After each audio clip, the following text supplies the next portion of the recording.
All right, yesterday we spent our time looking at the different sources of government revenue. So we were trying to find all the ways that the government raises money. Today we want to find out what they do with all that money. So we're going to look at all of the different things that the government spends its money on. And we're probably going to see some very scary trends for the future. So today we're going to take a look at government expenditures. My favorite part of every day. We're going to talk about the objective. Today we are going to describe the expenses of the government. And this way we will be able to explain the ideological disagreement on spending. So we're going to go through all the different things that the government spends its money on, and we're going to take a few minutes to talk about what liberals think we ought to spend the money on and what conservatives think we ought to spend the money on. So the question we'll be answering today is, how does the government spend its money? All right, the first thing we're going to look at today is actually pretty scary. We're going to look at what a small percent of the government's spending is actually something that the government can control. So we're going to look at a bunch of different programs that the government has enacted that they have no ability to control the cost of. So what we see here, this is the Department of Health and Human Services. This is one of our cabinet departments, but this department in particular runs two very important programs: Medicare and Medicaid. So once the government had committed itself to paying for health insurance of old people, we don't have any way to control how much health care old people need. So this is one of the many ways where the government spending is uncontrollable. So let's take a look at a breakdown of the government spending. All right, the first thing we're going to do is we're going to break spending down two ways, into discretionary and non-discretionary spending. So let's take a look at discretionary spending. And what that basically means is that the government can make choices about how much money they want to spend on something. That's the discretion. So the government gets to make a decision about what is a reasonable amount of money to devote to this particular program or this particular policy. So these are the decisions that are made by Congress. So these decisions get made in those House Appropriations and Senate Appropriations committees.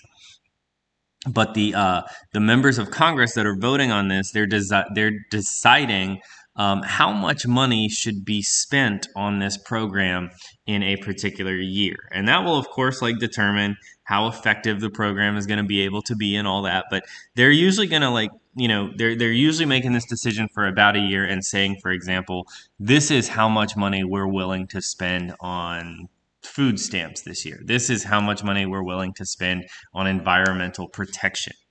Now, the amount that we're spending, the dollar amount every single year increases.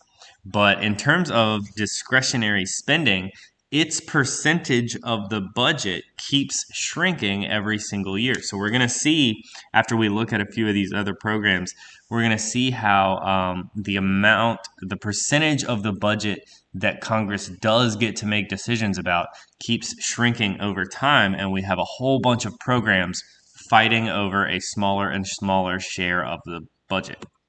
Non-discretionary spending is the opposite. It means they don't have any discretion. Congress does not get to control the amount of money spent on a non-discretionary budget item. This means that the government is required to spend the money. So what happened here is that a program got created, and there's no way to control how much money is spent on these programs. So this is what we call non-discretionary or mandatory spending. So we'll see that mandatory spending as a percent of the budget has been growing every year. So not only is the amount growing, but it's growing faster than other parts of the budget. So to give you the most obvious example here is we're going to take Social Security.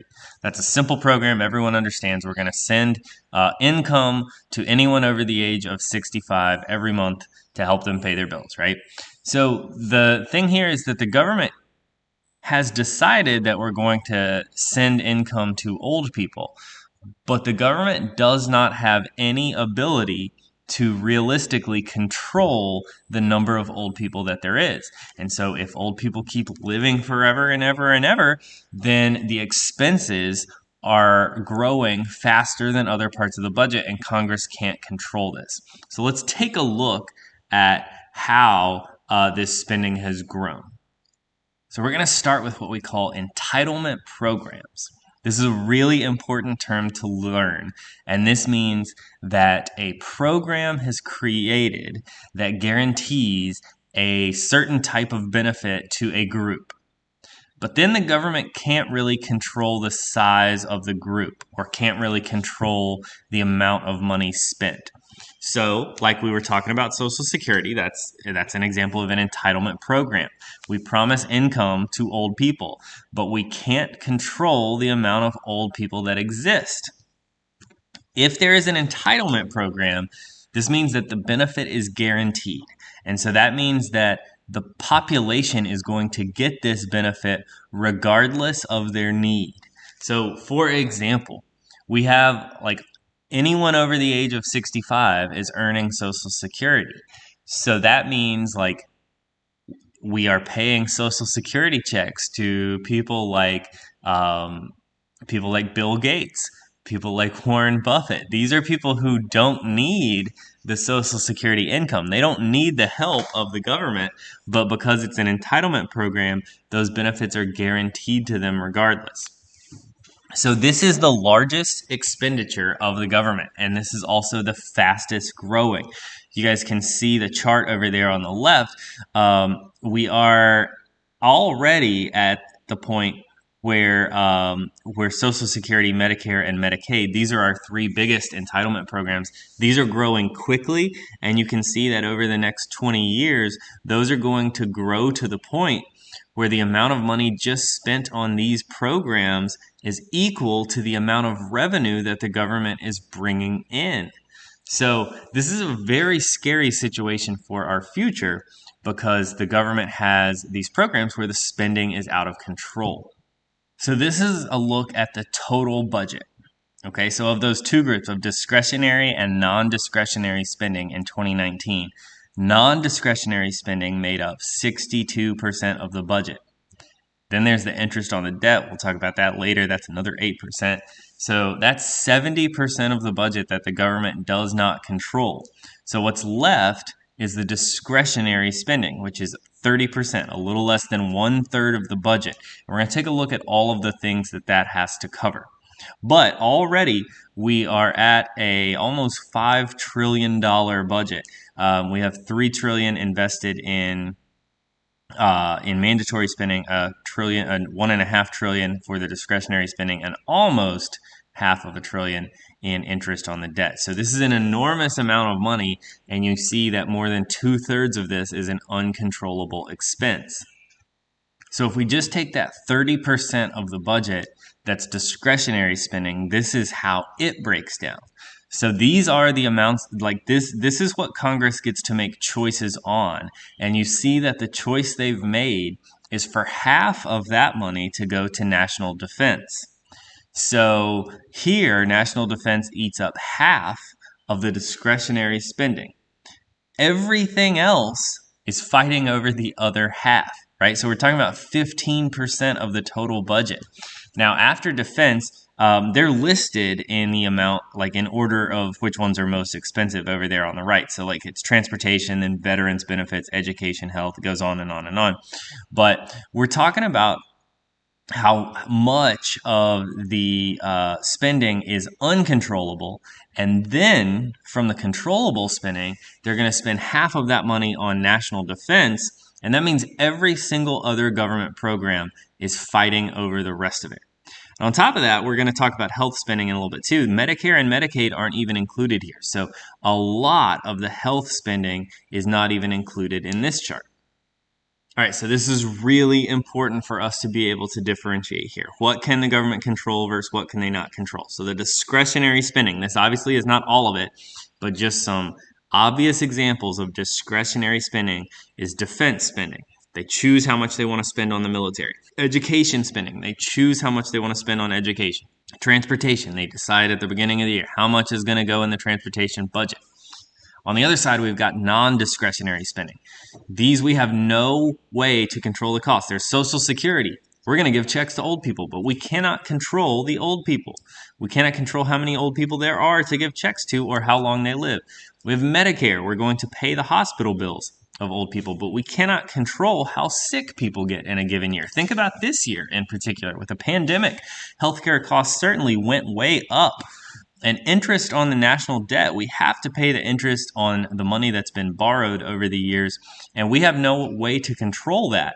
So that is money that is just due to the people that have invested in the United States. So all three of these are non-discretionary, meaning that we don't get to make choices about how that money is spent. All right, just so that we can see how this has changed over time, we're going to take the interest, the mandatory spending, and the debt and look at their, and the discretionary spending and look at their share of the federal budget. So while interest on the debt stays relatively stable over this period from the 1960s to 2020, the mandatory spending has grown a whole lot. It used to be just a little over 20% of the budget, and now we know it's 62% of the whole budget. It's a majority of the budget.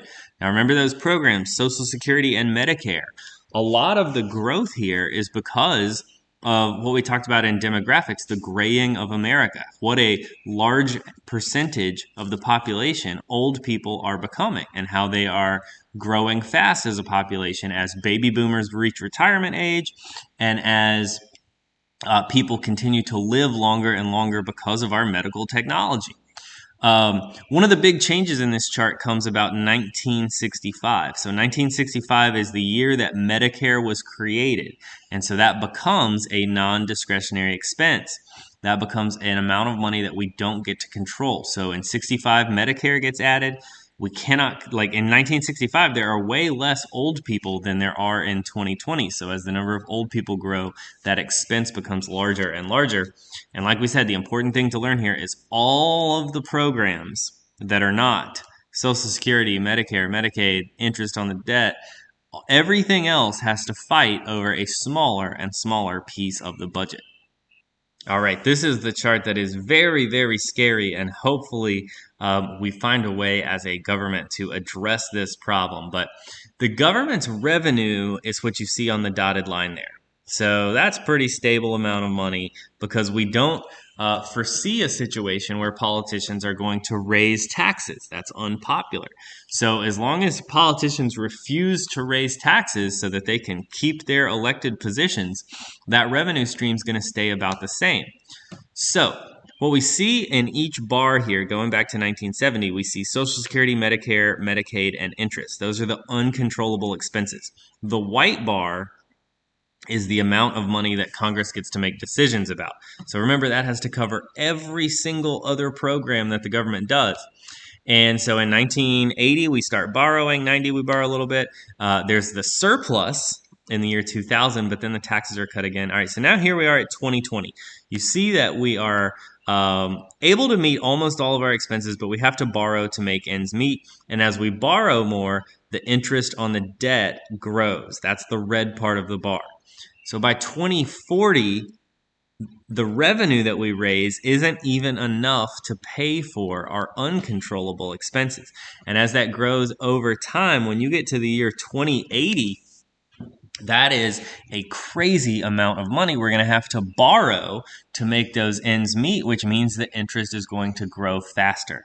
So the government has to increase its revenue, and the only way it can do that is to either cut its spending on programs, raise the taxes, or it's going to have to borrow larger amounts of money, and that makes the debt problem even worse.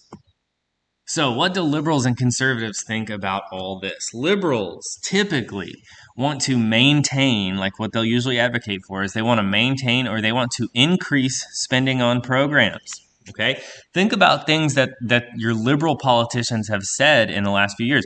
Bernie Sanders wanted to make college free for everyone.